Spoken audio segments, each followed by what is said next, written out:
Right, like I was saying, you are helping your peers to learn. So you're teaching them what the units are about. Let me get my PowerPoint up. Share my screen.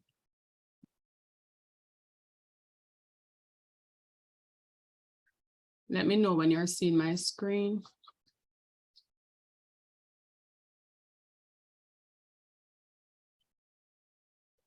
Okay. Yeah, seeing your screen.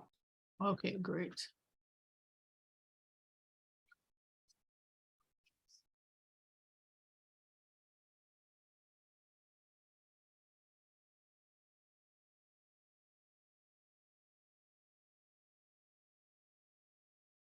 Okay, there we go. All right, do you want to give your peers at least a minute or two to come in?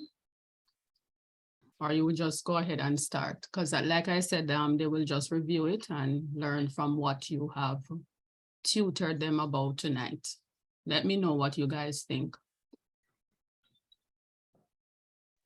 I'm good with starting. Anybody else? I'm okay with starting. As well. Okay, all right, let's go. Okay. All right, go ahead, guys. You have the privileges. Okay.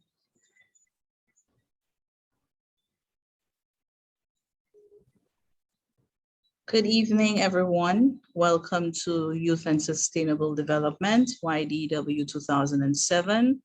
This evening, we are presenting on Units 6 and 7. And your presenters are Joannie Neverson, Ria Ramnarak, forgive me if I'm mispronouncing, Amanda McVoran, Lindy Ann Raymond, Dale Ramdeen, Joannie Neverson. So we're going to start with our icebreaker. 2 truths and 1 lie. Based on Unit 6, 17.5 million children have lost one or both parents to HIV/AIDS. Persons living with HIV/AIDS are vulnerable to the contraction of illnesses such as tuberculosis and pneumonia. Sexual and reproductive health is not an important issue for youth and health. Which is the lie? Dale, your peers are. I would go with the So let lie Dale would be, answer. pardon me? Let Dale answer. Dale is not a part Oh. of, right? He's So part of our team. Yes, he is. He is part, who yeah. is not a part? Who is not a part of your team? Myself and Tamika. Kyle. Kyle and Tamika. Oh, okay. All right. So Kyle and Tamika, you are the students tonight. So which one is a lie? Tamika here, I'm not going out on a limb because I know definitely that number 3 is definitely a lie. You are correct. Yes. Sexual and reproductive health is not an important issue for youth and health. That is a very big lie. So sexual and reproductive health is an important issue for youth and health. In fact, one of the most serious challenges facing the youth population in the region is HIV/AIDS, which can be transmitted through intimate sexual contact. We continue. We're looking at Unit 7, 2 truths and 1 lie. Number 1, network refers to the connections a person has in order to meet his or her goals. Number 2, in networking, communication is a crucial component. And number 3, the cost of travel, communications, resource development, and training can hamper efforts to build the network. Which is the lie?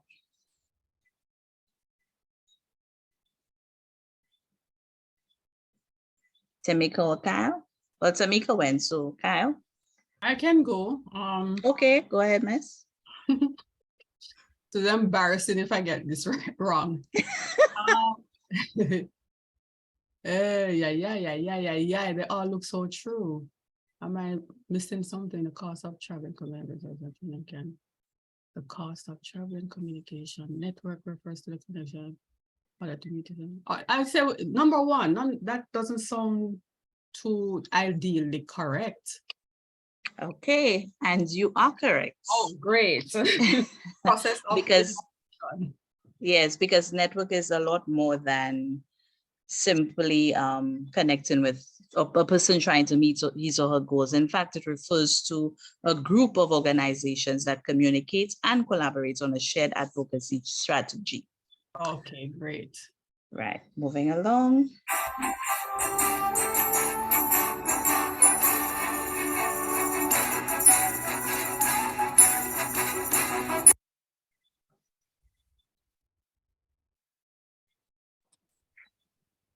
Good afternoon, everyone, and thank you for joining us for another segment of Youth in Focus.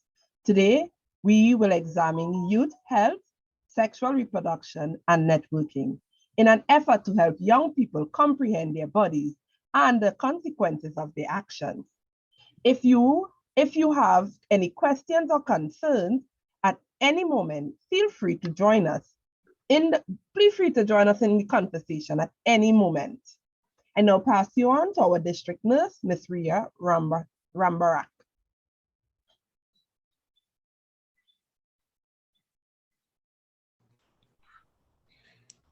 In the past decade, there has been a significant increase in health issues affecting young people globally. Some of the biggest health problems that young people face around the world and the Caribbean are poverty and health problems like HIV, AIDS, TB, malnutrition, and problems with sexual and reproductive health. Now pass you on to Josephine. All right, so can someone explain the definitions of HIV and AIDS? Yes, yes. HIV stands for human immunodeficiency virus, and AIDS stands for acquired immunodeficiency syndrome. So HIV can lead to AIDS if left untreated. And you are correct. In the 1980s, this virus wreaked havoc on populations across the world and was considered an epidemic. Years of trials of treatments have brought us to a point where a HIV positive person can live longer than used to be expected because of these successful drug trials. Now, does anyone know how AIDS or HIV can be cured? Really? So there is a cure? I knew it.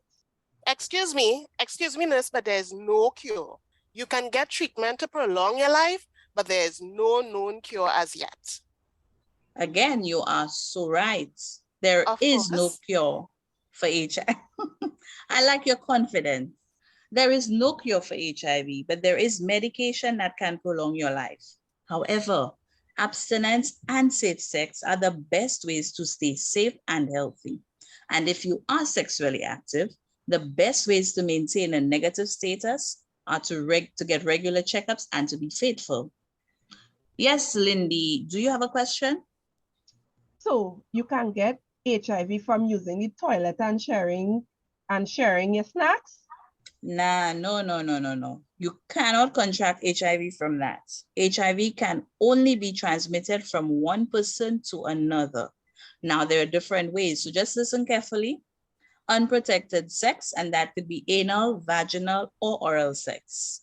Sharing needles, and we see that with drug users. Contaminated blood by a blood transfusion. And finally, what we have down here for now is mother to child, and that happens either through breastfeeding or vaginal both.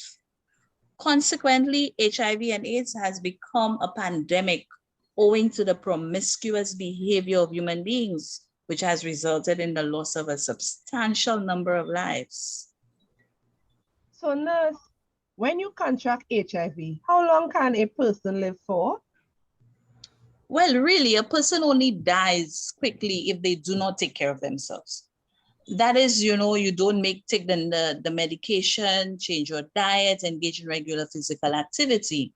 Therefore, a person's life has to change once their diagnosis is positive. And someone can live a very long life as long as they adhere to the professional's advice. So, Miss, which part of the world has the highest prevalence of HIV?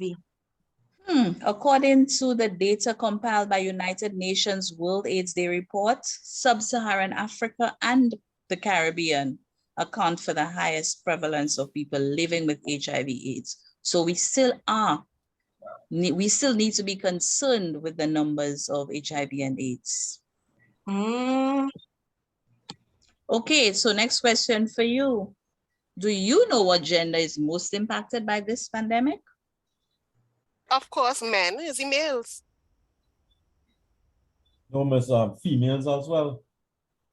Well, according to statistics again, and we like to use data to back up what we're saying, young women and girls are said to be most affected by this pandemic.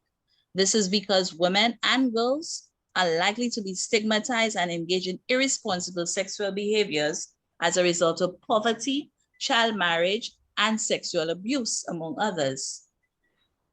I am really happy that I came here tonight.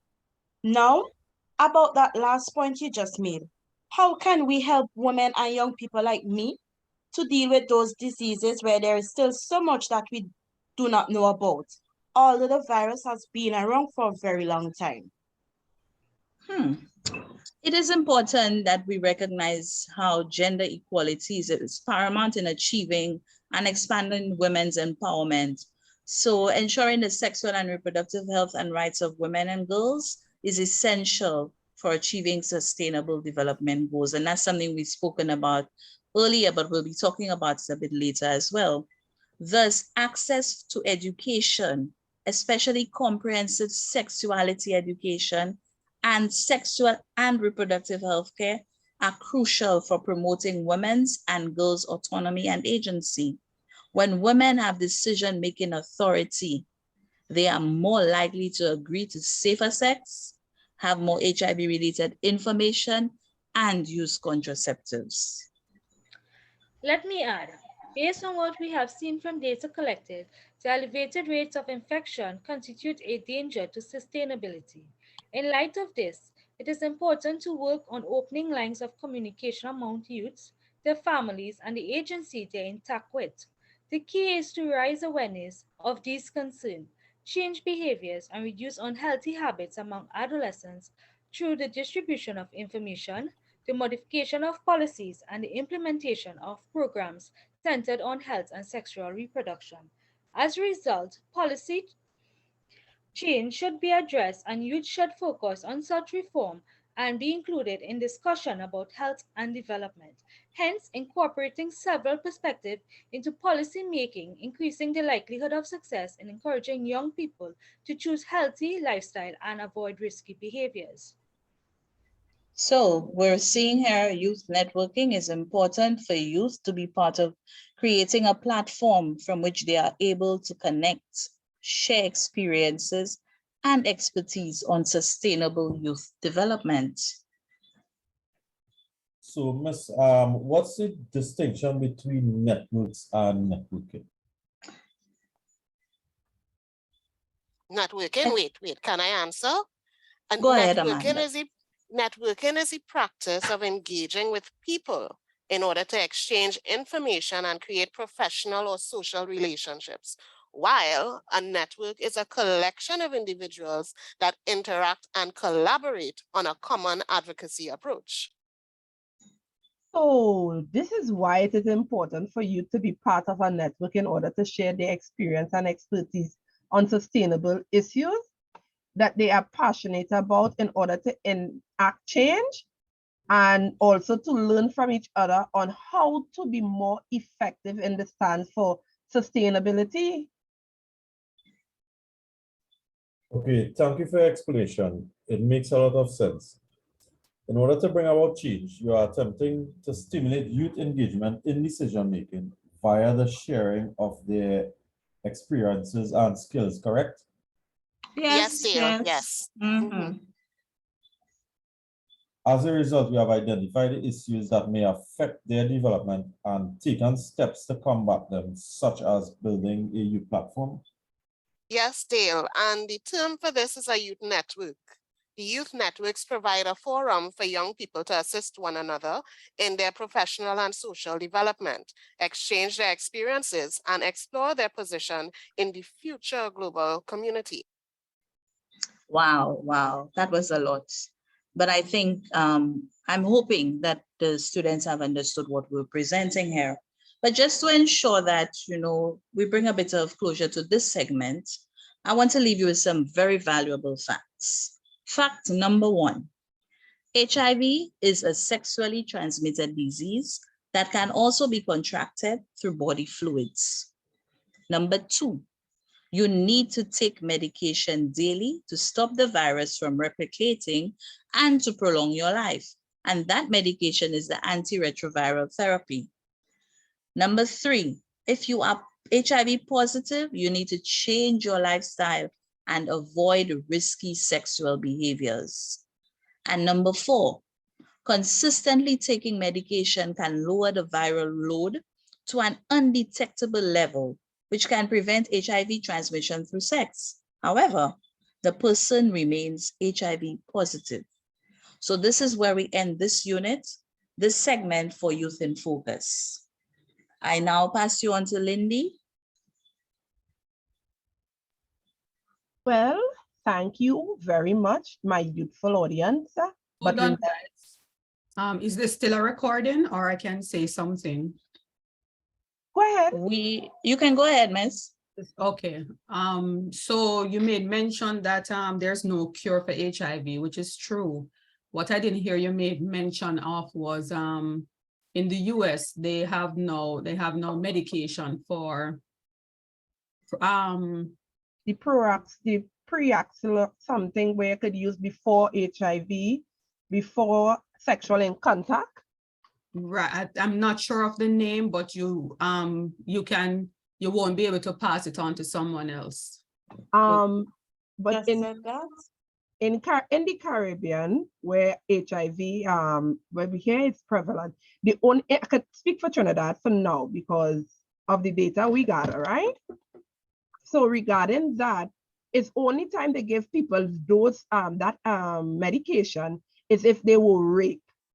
Right now, that is the only people that they give it to. Not even the sex workers, not even men who have courses with men. No, they do not. You cannot go and just buy that medication anywhere. I mean, in the US here, once you're diagnosed, you get all the medication you need, the medication that you won't transfer to someone else, the medication that lowers your risk. It's not just medication to medicate you to live longer, but your risk is actually lower. They have medication to lower the viral load, to suppress your viral load, but they do not have medication so that you could go and have, because they say they do not want to give it out to encourage people to still behave recklessly. Because if a lot of people decide to go and have these take these say, okay, I take the prophylactic the medication, you know, I could have sex. Some people will lie about the HIV status. So this is what the Ministry of Health was indicating. I could only speak for Trinidad, right? So they do not want people to go about to behave recklessly. So they're trying to only give it for risky, like in a sense of rape. So they more give it to people like from in that category, but they have medication for the virus. So if you are HIV positive, you will have medication. So what do you guys think about that?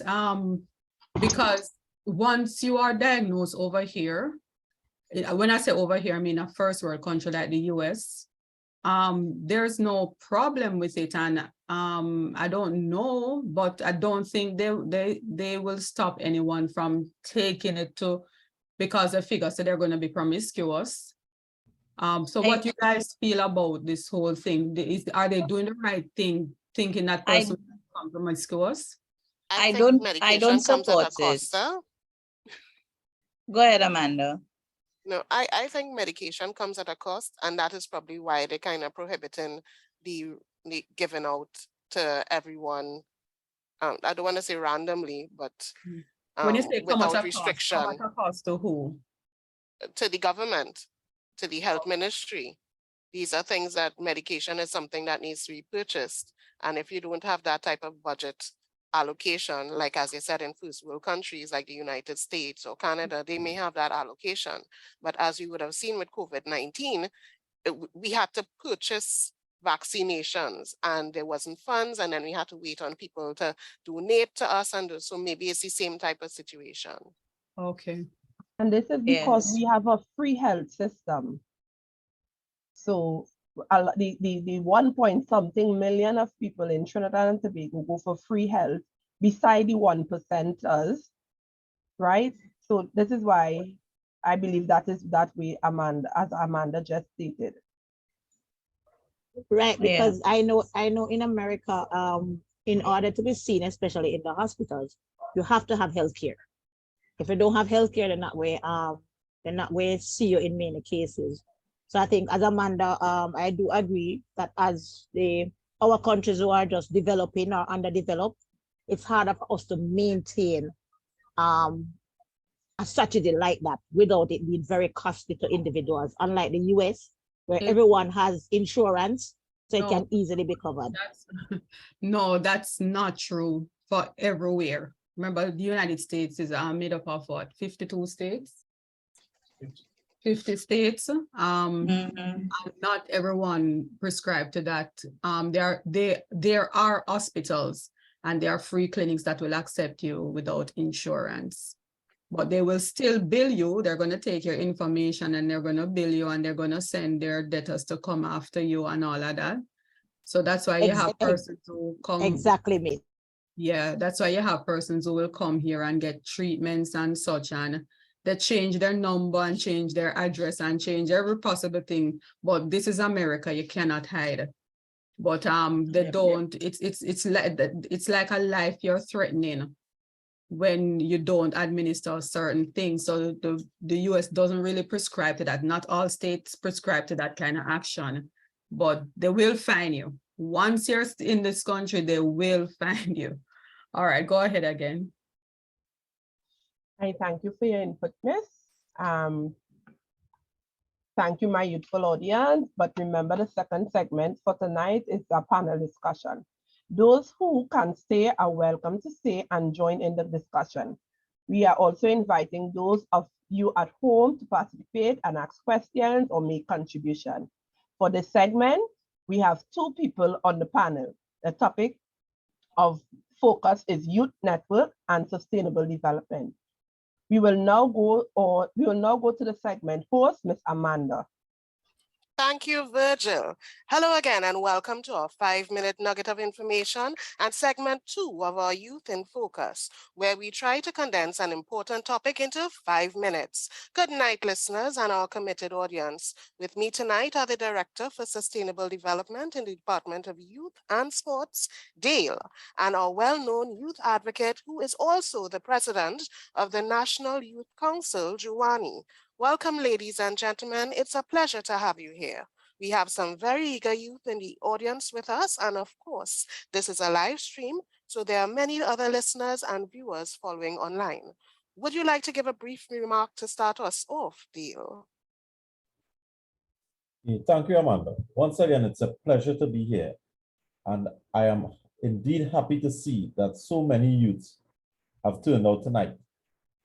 Recently, the department began a drive which is geared towards networking and ensuring youth understand their important role in sustainable development. To quickly explain sustainable development, I will refer to we within the department, which fortunately for us has a number of youthful people employed, have recognized the need to develop networking as an integral tool for sustainable development. With the use of social media and youth being technologically savvy, we can't ignore its effectiveness in any objective that we wish to achieve, which involves youth. Amanda? Thank you so much, Dale. Thank you so much. Now let us hear from Juwani, the National Youth Council President. Thank you, Madam Moderator. I'm elated to be here. But for the first few minutes of listening to the introduction has made me excited. The executive and student representatives 2 nights ago at our leadership meeting highlighted the need for you to be involved using targeted tools to attract and generate the creative juices of the youth to embrace and contribute to sustainable development. MURA 2010 asserts that a youth network is a group of organizations that communicate and collaborate on shared advocacy strategy. So why is this relevant? Well, according to the DFIDSCO Youth Working Group 2010, almost every policy document on youth include youth involvement and participation, the youth sector is marginalized. It is crucial for their voices to be heard in terms of their experiences, ideas, and expertise. One way this can be done is through networking. So what is the role of the partnerships in networking exactly? Well, there can be no network without partners and partnerships. As stated by Mora, 2010, youth organizations attempt to engage with all youth and in a plethora of ways, which highlights the crucial point that organizations must seek out and connect with other pertinent organizations operating in the same field in order to increase their effectiveness. Together, we are able to gain from their assistance in areas such as information distribution, capacity development, and knowledge exchange.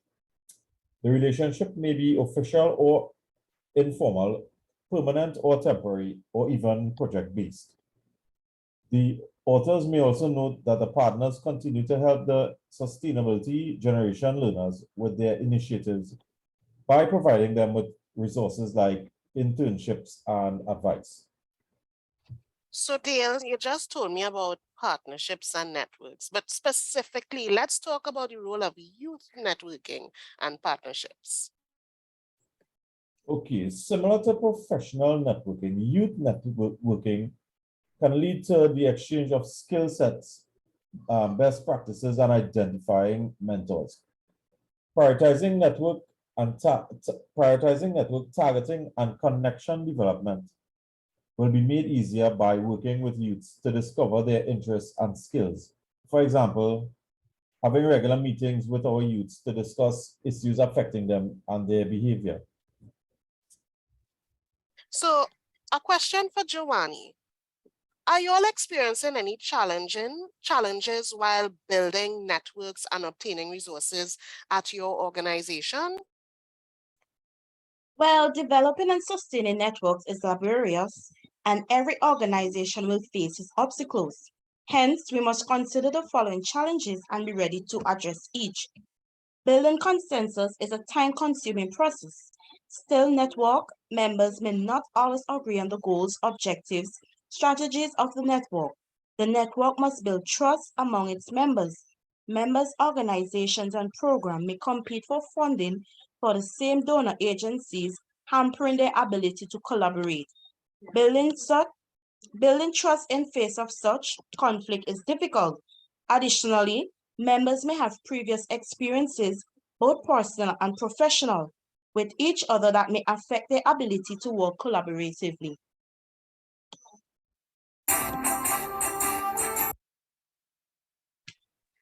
Well, thank you. I just want to say thank you so much. This is very valuable information, but unfortunately, we will have to close off with that point. Thank you both for discussing youth and sustainable development, and we look forward to having you both again on Youth in Focus.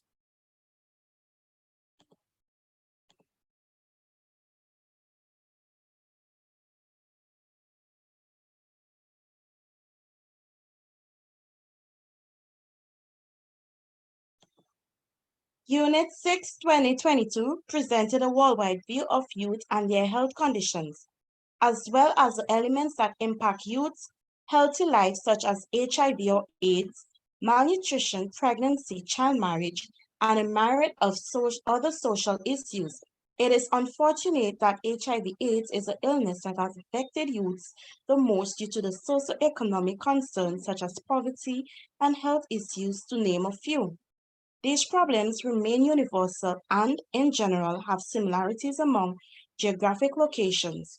While youth in all parts of the world are vulnerable to the diverse range of medical issues, data suggests that those living in poorer regions of the world are more impacted or burdened by this crisis. According to statistics, when broken down by gender, women have a higher risk of becoming infected with HIV or AIDS. Undoubtedly, the elevated rates of infection constitute a danger to sustainability. In light of this, it is important to work on an opening and keeping lines of communication open among youth, their families, and the agencies they interact with. The key to bring awareness to these concerns, changing behaviors, and reducing unhealthy habits among adolescents through distribution of information, the modification of policies, and the implementation of programs centered on health and sexual reproduction. As a result, policy change should be addressed and youth should be focused of such reform and including discussions about health and development. Hence, incorporating several perspectives into policymaking increases the likelihood of success in encouraging young people to choose healthy lifestyles and avoid risky behaviors. Right, good night again. So we are going to do another myth buster. It is just asking, I'm asking a question and you just have to tell me whether it's a myth or a fact.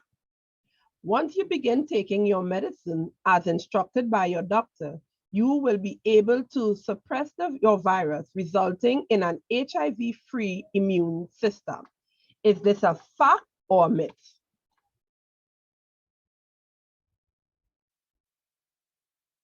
Ms. Edwards, Tamika, Kyle, anybody willing to answer?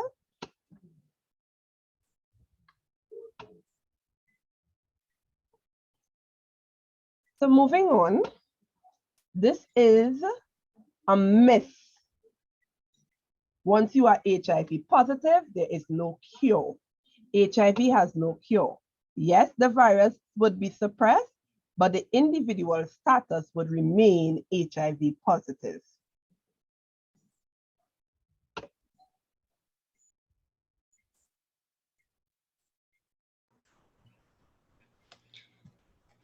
Unit 7, Summary, Creating Effective Youth Networks to Address Sustainable Development Issues. Collaboration and networking facilitates the successful engagement of youth. In the context of youth work and advocacy, youth networks are comprised of organizations that communicate and collaborate on a shared advocacy strategy, according to Shannon 1998. Youth Network allowed communication, collaboration, and the pooling of resources together to effectively advocate to achieve their common goal. Youth and sustainable development is one of the most active areas in youth engagement at the UN. The first global gathering involving youth regarding sustainable development was the 1992 Earth Summit in Rio de Janeiro, Brazil. Young people then are, at the highest level, recognized as important stakeholders in promoting and ensuring sustainable development practice.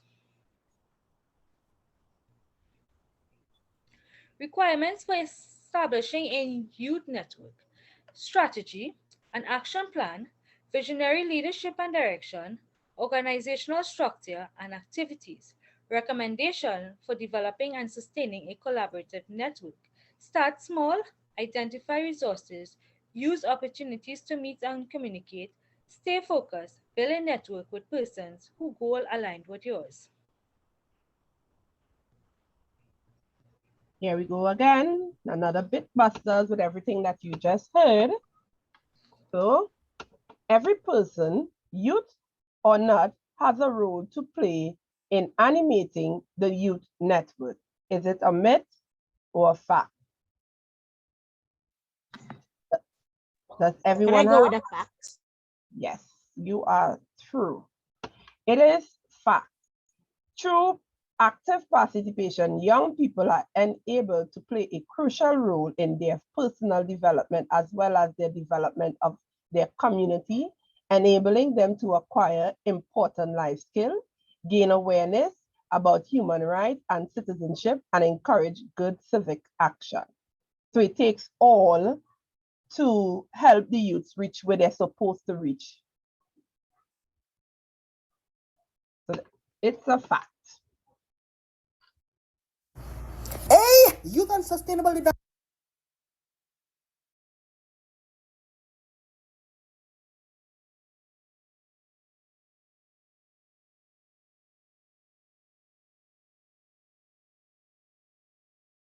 Amanda, the Hold audio. one moment, please. Yeah. Everything, okay, all right.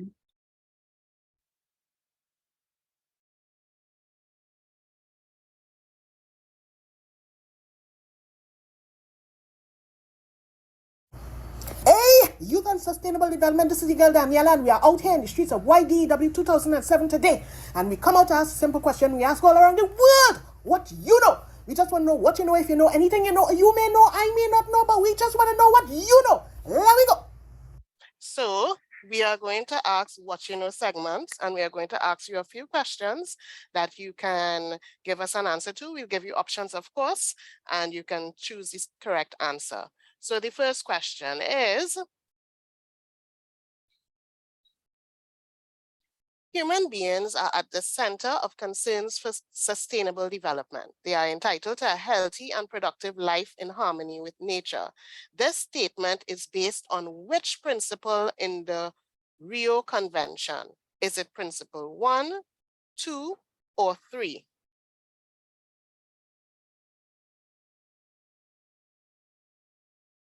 What are the Anybody? again? What are the It's either principle 1 of the Rio Convention, principle 2 of the Rio Convention, or principle 3 of the Rio Convention. what are they? What does principle 1 say? It states that human beings are at the center That is what you of have to concern answer, Miss. for sustainable development. They are entitled to a healthy and productive life in harmony with nature. Which principle is it? 1, 2, or 3? I'm not sure I'm getting you guys. I should Okay, choose- Miss. The question is, the statement is that human beings are at the center of concern for sustainable development. They, the human beings, are entitled to a healthy and productive life in harmony with nature. So there were some principles that came out of the Rio Convention in 1992. So we want to know if you know which principle this one is, that human beings are at the center of the concern for sustainable development. Is that any clearer? But we still want to know what the 3 principles are. This here is one of the principles. So we want to know if you know which one it is. Is it principle 1? Is it principle 2? Or is it principle 3? Oh, it's principle 1. Now I gotcha. I still not get it. All right. Because There are think about how many of them, about a lot of principles in the Rio Convention 1992, right, guys? So they're Right. asking us which one of the principles does this question adhere to, which is principle 1. Yeah, but what does principle 1 say? What is it stating? Exactly what we have question here. that is there, Miss. The exact question that is there. Oh, okay. I think I get you now. Yeah, Oh, okay. Okay. So this is principle 1. that's right. Okay. All right. Okay. I get you now. Sorry about that. No problem, Miss. No problem. So question 2, I affect a wide geographic location. My manner of transmission is clearly identifiable, and I am very or highly contagious. What am I? Am I a pandemic? Am I an epidemic? Am I a non-communicable disease? Repeating again. Am I a pandemic? Am I an epidemic? Or am I a non-communicable disease? Epidemic. Pandemic? No, epidemic. Pandemic is correct. Not epidemic, you are pandemic. Okay. I guess the keywords would be the geographic locations, wide geographic locations, and clear identify. It is clearly identifiable. So that would make Yes. pandemic. Okay. All right. Very good, guys. And our next question, it's just a terminology. We're going to ask you to complete the following. It says nothing, something, youth, something, youth. This is going to be a hard one. So we have, it could be nothing about youth without youth. It could be nothing from youth without youth. Or it could be nothing against youth concerning youth. Again, what sounds familiar to you? Nothing about youth without youth, nothing from youth without youth, or nothing against youth concerning youth. I'll go with number 2. Me too. From youth, without youth. I would go with that one. All as- right. Let's see. It's actually nothing about the youth without the youth. It just indicates that we should not be doing stuff for the youth without their input. So nothing about the youth without the youth. Question number 4 is about networks. So a network can have partners, supporters, and members. However, without effective something, success cannot be achieved. Without effective something, success cannot be achieved. Without effective what? Communication, Communication. census. Okay, all right. So yes. So Good yes, the answer is communication. Without effective communication, success cannot be achieved. And our last question, we started small. We started small. We identified resources among members, and we took our time to build our network. What are we? We are a what? A youth We network are a or youth health network. network. We could be a network with limited resources. We could be a network with no resources, or we could be a focused youth network. So the keywords are: we started small, we identified resources among members, and we took our time to build our network. What are we? We are a network with limited resources, a network with no resources, or a focused youth network. A focused youth network. Focus Go with that one. Right, focus youth network. Okay, going once, Focus. going twice. What? You are a network with limited resources. You started small, you identified resources among your members, and you took your time to build your network. So you are a Yes, network with Amanda, you got me limited on that one. resources. Yeah, because I was sure. Yeah, she did. Focus group Yeah, network. that's actually there, right? Yeah, I thought it would be focused youth network because remember focus group is usually, it starts small and it is focused on a particular. Let me see if I can find a keyword that will really eliminate focus. Identify resources among members and took our time to build. Identified resources among members. Right, okay. Because, yeah. It wouldn't be focus group then, because a focus group is only for a particular time and for a particular reason. Right. So I'll concede then. Go ahead. So actually, this is the end of our presentation, and we thank you all so much. How many of us are here now? We're 10 now. So we thank you so much for joining us. Okay, and we that hope was that good. you all I'll would give have you guys learned a hand clap. something from our little presentation. Yeah, that was really good, guys. Very good. Very good. Thank you, Miss. Yes, very informative. Thank you. Okay, guys. Okay, class. Who just added? Lemisha just came. Lemenisha. Okay, let me see who else was added. Nobody else. Josephine was here all this time. Yes, Miss, and I presented. Oh yeah, I'm sorry, sweetheart. That's okay. Okay, all right, We guys. have other class. Oh, that's okay. I do understand. I just wanted to see who came in after.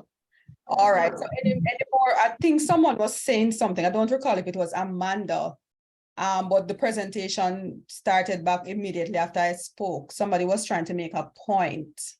If it's not Amanda, anybody wants to say anything about what was spoken about? Because even though we are dealing with youth, you guys, this course is focused on youth, but some of it is really applicable to us as adults and such. Anything you want to discuss based on, well, your role as youth development officers and social workers regarding our youths, and what group or your group 4 just presented on. Go ahead. It can be a comment, just as how I injected and commented about the medications that are out there now. In the US, we actually have medication that, especially persons who are married, and say the other one wasn't infected, but one are persons who want to get married. But one is infected with HIV. They would now have this the medication out there that it will limit your ability to transfer it to someone else. So anything you want to add to it? Not just what I just said, but anything you want to add based on the presentation or on the units, the both units. I think I want to say something. When I first thought of youth development, I never considered sustainable development, and it has been a real eye opener just doing this course and recognizing that when we talk about youth development, even in my simplistic mind, we have to think of the future, not just of them as leaders, but also what we leave behind for youth. So it's important as youth workers that we understand that, and all the plans that we make, all the goals that we set.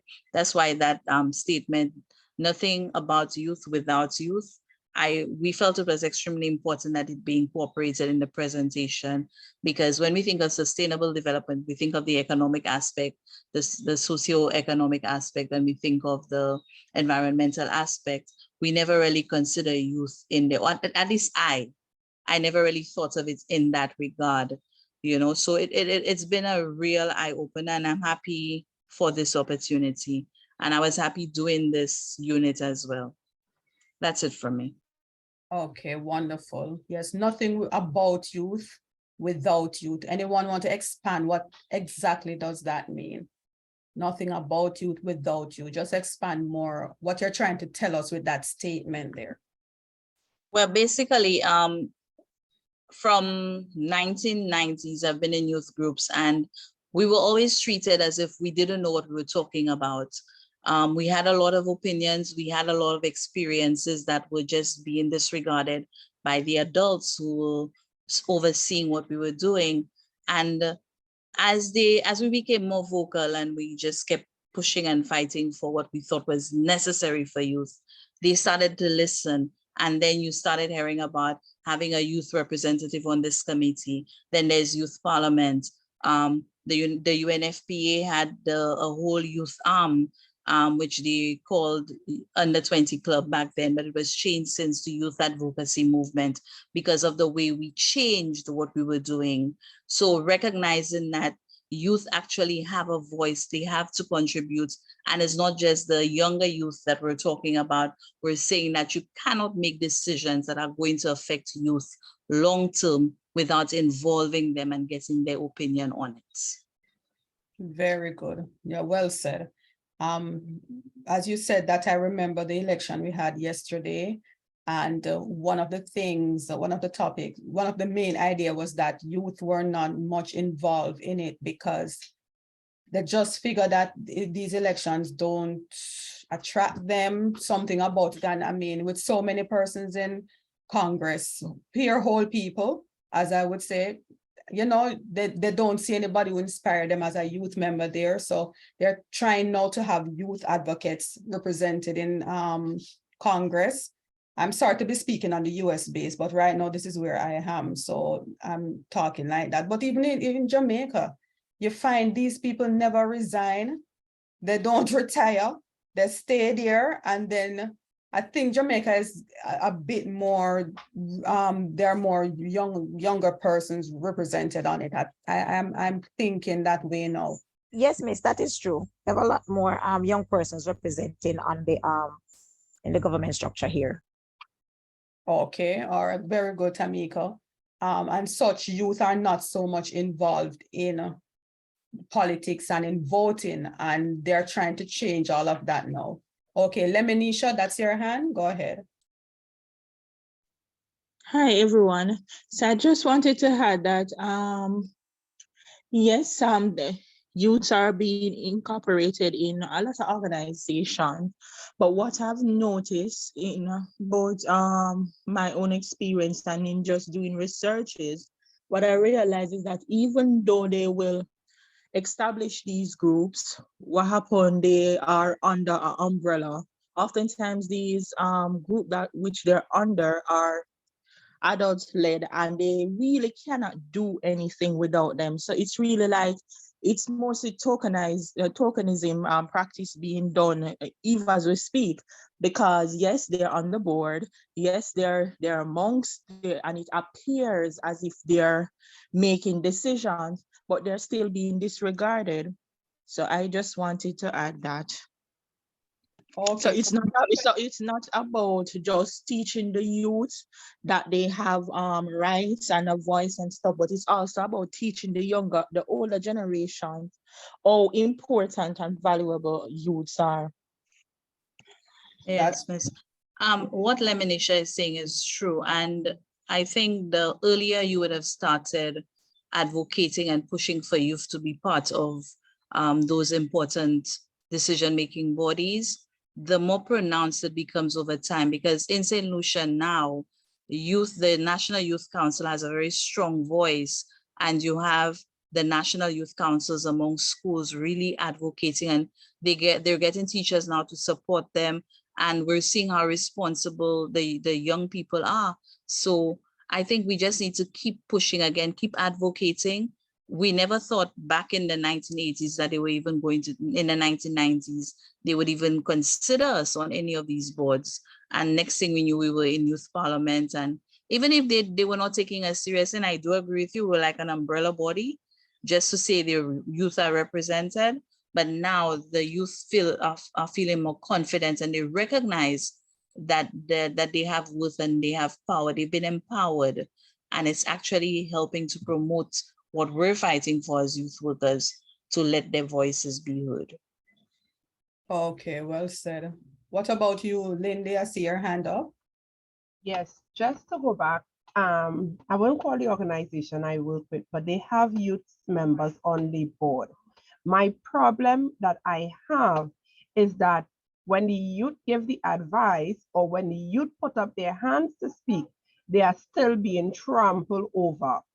One, the next issue is that some people, they will shut down the youth idea.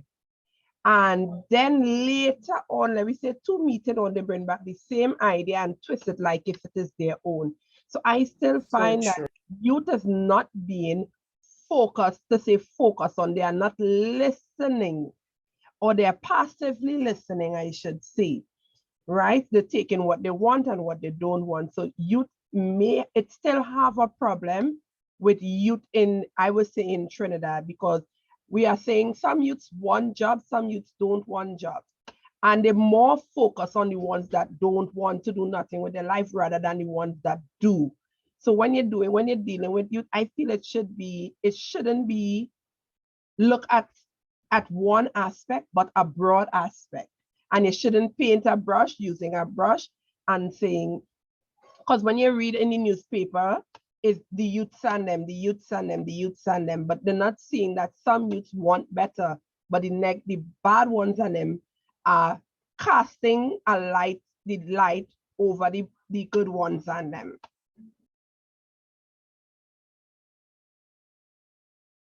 Okay, I like that point there. Hope you're hearing me, because this thing keeps going on. Okay, all right. Thank you very much, Lindy. What about you, Tamiko? You have your hand up? Yes, Miss, I do. I'm going to say a statement, Miss, and you tell me if you understand what I'm saying. Youths have to be sustainable for the continuance of the human race. Because when you think of sustainable development, we have to, as I said, think about the youth, because they are the future. They are the ones who's going to determine if whatever we put in place now as adults continue to be sustainable for them in the future. So they have to be a part of it. So they are the sustainable persons as it relates to the human race.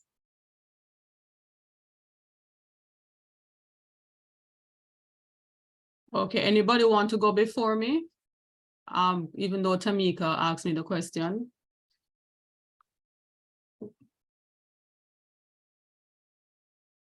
Anyone else want to answer before me? Why was the question directed at me? That's the question here now. It wasn't a question, it was a statement. And I just wanted you to tell me if I'm, thinking on a correct path as it relates to youth sustainable development for the future of our generation. Right, because the bottom line, because the bottom line is we are getting old, and they're the ones coming up. And then when they get old, they have the youth to build the country. And I mean, if we look around and we see the way how, especially the Caribbean has developed over the years, it's because of what adults are doing for youths and sensitizing them, elevating them and such in order for sustainability. So I have to agree with that. Anybody else wants to share? That sounds okay, Joseph, Tamika? We're not hearing if you're Yes, talking. miss. Yes, it does. Okay, all right. Anyone else want to share, or do you want to close off now? Yes, miss. Want to close off? All right, it was really enlightening. There are few stuff that I wasn't sure of and I wasn't aware, but the group now has opened up some ideas to me. And if you like, you can go and research this new product that they have, even though I was told that in Trinidad only certain persons will get it. This type of medication that is now should be accessible to everyone. And you made a point about the government not being able to afford these medications. Don't be fooling us. Some of these countries, especially they will call us developing countries, we do get donations. Don't be fooled. So when some of us have to be paying for Pfizer or the other AstraZeneca, I'm not sure, I can't remember the name. Don't be fooled. Some of them, they got these donations free of cost, but for some reason they figure that probably transportation and some other resources, so they decide to ask for persons to pay for it. All right. The drug is pre-exposure prophylaxis. They call it PrEP. Right. Yes. Right. Yes, that's it. All right, guys. So you can probably research a little more on it and sensitize yourself. It's there in Jamaica as well too. It's there in Jamaica. Okay. Yes, Like it is. Don't be fooled. They could get it as donation, because that is what the US is about. And even Canada. But they figure that they have to put in rules and regulation as to how they dispense it. Okay. Miss, if I should just add a bit, I did practicum with a group that focused on HIV/AIDS, and from what I remember is that they try to give persons who are practicing safer, healthier living, because for the persons who are not taking the medication on time and stuff, it will be like a waste of resources and stuff. So I believe that's their approach to handing it out. Okay, and I guess it's as we discussed it, the supply is limited, so they have to put in certain limitations in place. So you should not get it. But I feel, what do you think the future will hold? This is our last point. What the future hold? You think later on this medication will become so prevalent it becomes an over-the-counter drug? What is your opinion? Anyone? It could be because it could be. There are many benefits to it, so I see the need for it becoming something long term. This drug is to take before for any risky sexual behavior. It's not before. I believe when you're actually diagnosed with it, you're giving it to so that you won't transfer it to anybody else. But the person, so what they tend to do is, you see, if I have a sexual partner, he is positive and I'm negative, I will take this medication not to get the virus. Yeah. Right. So that is how it is. But the person can't take the person won't able to take the medication not to pass on the virus. I have to take it to protect myself. Okay. If I must interject, there is, and don't quote me, there is, I know of cases when I was with this group, they actually give it to a person who have the disease, but because it's suppressed, it's somewhat take down that particular, I don't remember the name of it. it takes it down to it almost like to 0 in the body. So that's because it is the count is so low in the infected person. That's the reason why they're unable to pass it on. So it's not only that which you explain, but it's also being given to persons with the virus. Exactly. So Yeah. Yeah, but there's two different types of Yes, medication. And this yes, one that you're talking yeah. about is the antiretroviral. That is Yes, the one that they take daily to lower, as I said, Right. the viral load in the body so that they can pass it on. But the PrEP that you are referring to is to be taken by the HIV negative partner to Right. kind of lower the risk. So if he is taking antiretroviral and this one is taking the PrEP, then together they should have little or no exposure to the disease. Exactly. Correct. So they're handling both sides, not just those persons who are healthy. They are handling the persons who are unhealthy as well. Okay, because they're the ones who are passing on the virus. So yeah, okay. All right, guys, thank you so very much, Group 4. Amazing presentation. You guys keep getting better and better. So I'm not looking at, we have a Group 5, right? I'm a bit tired, so I'm not looking at my list right now. We have Group 5. We have a Group 5, right? Yes, we have one more group. Yes, one more group. Okay, all right. So I'm hoping that these tutorial presentations are not going in vain. Persons are actually learning. I see I've been reading through most of the journals and realize persons seem to understand the units, but then there are persons who they are not reflecting properly. So I hope these presentations are actually helping persons to even though you have ended in your journal, but remember, guys, you are advocates for youth, the youths, your youth development officers, social workers. So don't just, even though your journal gone or your assignment has been handed in and such, there are information that you still should try and keep it at hand and know these kind of information. All right. Okay, guys, that's it. So have a wonderful night and I'll see you next time. Okay, bye-bye. Good night. Everybody.